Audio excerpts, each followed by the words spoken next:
A simple woman handed over her ID. They laughed, then collapsed when it spoke her rank before. We dive in this story. Hit the comments and tell us your city or country. Let's see how far this story reaches. If you like the video, please subscribe. She wore jeans, sneakers, and a plain hoodie, nothing flashy. Just a simple woman walking into a high-security building. The guards glanced at her, smirking. Delivery in the back, one joked. She didn't flinch. She handed over her ID badge. They barely looked at it until the scanner beeped. Loudly, then came a robotic voice through the intercom. "Welcome, General." The laughter died instantly. Faces turned pale. What happened next wasn't just surprising, it rewrote the meaning of never judge a book by its cover. Watch to the end, because rank has no dress code. Dr. Maya Trent lived. No flashy jewelry, no loud voice. Her mornings started with herbal tea and quiet walks. What most people didn't know was that beneath her soft exterior hid a legendary resume. MIT graduate, war strategist, and the highest-ranking black woman in her division of national defense. But she hated attention. She refused to be in the press, avoided red carpets, and chose solitude over status. That's why when she was invited to inspect a new military facility, she arrived in plain clothes, alone, and without an entourage. The guards at the front gate took one look at her and assumed she was lost. Maybe someone's assistant, or a confused civilian. But Maya never argued with ignorance. She knew what she carried in her bajand, what it would reveal the moment it passed through the scanner. Today, silence would speak louder than any introduction. The two guards at the gate shared a chuckle as Maya approached. One nudged the other and said, "Ma'am, this isn't a public area." She responded calmly, "I'm here for inspection." "Here's my clearance." She handed over her black, nondescript ID card. They barely glanced at it. One of them lazily slid it into the biometric scanner. Beep, the screen lit up bright red, then blue, and turned black.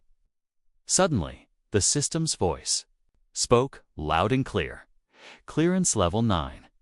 Welcome, General Maya Trent." The smirks melted. One guard stumbled backward. The other dropped the ID, stuttering, "G General." We weren't told, but Maya wasn't looking for apologies. "Is this how you treat all visitors?" she asked quietly. Not in anger, but in disappointment. Within seconds, a security captain rushed over, eyes wide. "Ma'am, we weren't informed you'd arrive in person. Please forgive the delay." She nodded. "Next time, your team might want to read personnel files before making assumptions." The news traveled quickly. Officers scrambled to line up at attention. Personnel who had once ignored her now stood stiff with fear. But Maya didn't gloat.